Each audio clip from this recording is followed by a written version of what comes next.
এখন ভঙা দলং আৰু ছাত্ৰ ছাত্ৰীৰ বিপদসংকুল যাত্ৰা।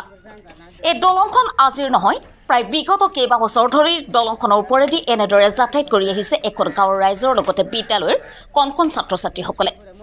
চেঙা সমষ্টিৰ গোমা গাঁও পঞ্চায়তৰ অন্তৰ্গত কলতলি গাঁৱৰ ৰাইজে দৈনিক বিপদসংকুল যাত্ৰা কৰি আহিছে উক্ত দলঙৰ ওপৰেৰে।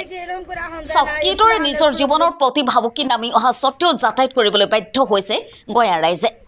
স্থানীয় বিধায়ক আশ্ৰাফুল হুছেইনৰ কামৰ উন্নয়নৰ নমুনা উদঙাইছে উক্ত দলংখনে। দৈনিক শ শ লোকে অহা যোৱা কৰি আহিছে উক্ত দলংখনৰ ওপৰেদি। কলতলি গাঁৱত ৰোগীৰ বাবে এম্বুলেন্সটো বাদেই সোমাব নোৱাৰে দুচকীয়া বাহন। দলংখন পকীকৰণৰ বাবে গঞাৰ ৰাইজে কেইবাবাৰো বিধায়কৰ লগতে পঞ্চায়তৰ প্ৰতিনিধিক আবেদন জনায়, কিন্তু গুৰুত্ব নাই স্থানীয় বিধায়কৰ লগতে পঞ্চায়তৰ প্ৰতিনিধিৰ। স্থানীয় লোকৰ অভিযোগ, উন্নয়নৰ বিপৰীতে মোটা অংকৰ ধন ঘটাত ব্যস্ত বিধায়ক আশ্ৰাফুল হুছেইনৰ লগতে পঞ্চায়তৰ প্ৰতিনিধি। কেৱল মাত্ৰ নিৰ্বাচনৰ সময়তে ভোটৰ অংক মিলাবলৈহে আহে বিধায়কৰ লগতে নেতাপালি নেতাই। চেঙাৰ পৰা ৰমজান খানৰ ৰিপৰ্ট, UNP নিউজ। আমরা পড়তে স্কুল যাই, দলংটা ভাঙ্গা, কেউ তার হুজু করে দেন দলংটা। বিদেশ স্যার যদি দলংটা যদি ঠিক করে দিত ভালো হইতো, স্কুলে যেতে সুবিধা হইতো। আসসালামু আলাইকুম, নমস্কার। আমাকে সাঙ্গা সেমিস্ট্রির ইয়ে দলং আমাকে ইন্ডে ফারান নাগে কলতলি সরকারি মানুষ আহে, তারাবাড়ি সরকারি মানুষ আহে। এই মানুষ কি দেয়া যায়, এই দলংটাকে ঠিক করে না, আশা ফুলে ঠিক করে না, কোনো বিদায় ঠিক করে না, কি চাই দেখে না, খালি কলতলি হয় বুড়ে নিগে আমাকে ফুলাহান করে স্কুলে যা কি দেয়া যায়।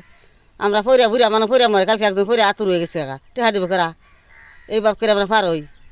আমাকে এই চরের মানুষ দেখে আমাকে পছন্দ করে না, চরের মানুষ বুঝতে পার নাগে, কিন্তু আমাকে কি চাই দেখে না। দলংটা ভাঙিয়া জায়গা গেছে গা, যায় কি দেয় ফুলাহান স্কুলে যায় কি দিয়া, সেই ফুলাহান তো ফরিয়া একজন আত্মা ভাঙে নে জানাকে সেঙ্গা ফল না দক না, কে চাই দেখে না। আশা ফুল একবার আনলাম, এই মানুষ এনকার মানুষ আনলো, আয়া দেখা গেল, কয় আমার সম্ভব না, আমি কিছু করা হারম না। তাহলে কী করুম, আশা ফুলে ভোট দিয়ে উঠাইলাম বেঁকে জোরদার দিয়া, এই আশা ফুলে ভোট জিতা নে, আশা ফুলে চাই দেখে না হেও না, একবার আনলো বেঁকে কয়ে ঠে আনলো আর আইলই না। এই আমরা খালি পারব কি দেখুন, আমাকে এখন ভোটের দরকারই নাই, আমাকে ভোটের দামই নাই। কলতলি চর। পোনপ্ৰথমে মই এই সাংবাদিকসকলক ধন্যবাদ দিছোঁ যে আমাৰ এই দুখৰ সমভাগী হ'বৰ কাৰণে আমাৰ ইয়াতে আজি এই পুৱাই আহিছে। আৰু মই আৰু দুখো লাগিছে যে এই সাধাৰণ এটা সমস্যা সমাধানৰ কাৰণে আমি আজি সংবাদ মাধ্যমৰ কাষ চাপিব লগা হৈছে।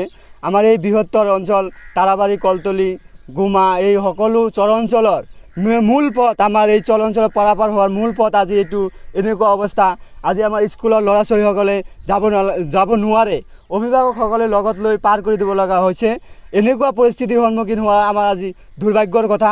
আমি এই চেঙা সমষ্টিৰ বাসিন্দা হিচাপে লজ্জিত অনুভৱ কৰিছোঁ যে আমাৰ ইয়াতে সকলোতকৈ কনিষ্ঠ বিধায়ক আশ্ৰাফুল হুছেইন আমাৰ ইয়াতে সকলোৱে ভোট দিছিল বুলিও ক'লে ভুল নহ'ব। তথাপি আমাৰ ইয়াতে আশ্ৰাফুল নিজে আহি প্ৰত্যক্ষ কৰি গৈছে এই জাগাখিনি, তথাপি তেওঁ কোনো ব্যৱস্থা লোৱা নাই। আৰু তেওঁ আৰু কৈ গৈছে যে আমি এইটোৰ ব্যৱস্থা ল'ব নোৱাৰিম, আমাৰ ইয়াতে কোনো এই ব্ৰহ্মপুত্ৰ নদীৰ ওচৰত এই স্কিম দিব নোৱাৰিম, এইবিলাক তাৰমানে নানান বাহানা কৈ তেওঁ তাৰমানে ইয়াৰ পৰা হাত সাৰি গৈছে। এতিয়া আমি তাৰমানে বিকল্প এই ব্যৱস্থা নাপায় আজি আমি সংবাদ মাধ্যমৰ কাষ চাপিব লগা হৈছে। আমি চৰকাৰৰ ওচৰত এইটোৱে দাবী জনাইছোঁ যে আমাৰ এই ৰাস্তাৰ সমস্যাটো সমাধান কৰি, এই দলঙৰ সমস্যাটো সমাধান কৰি যাতে আমাৰ উপকাৰ কৰে আৰু এই অঞ্চলৰ এই স্কুলৰ ল'ৰা ছোৱালীসকলক যাতে ভালদৰে স্কুলত পঢ়া শুনা কৰাৰ কাৰণে ৰাস্তাত যাতায়াত কৰিব পাৰে, এইটোৱে আমাৰ অনুৰোধ। চৰকাৰে যাতে এই দৃষ্টিগোচৰ হয়, যাতে আমাৰ এই সমস্যাটো সোনকালে সমাধান কৰি দিয়ে।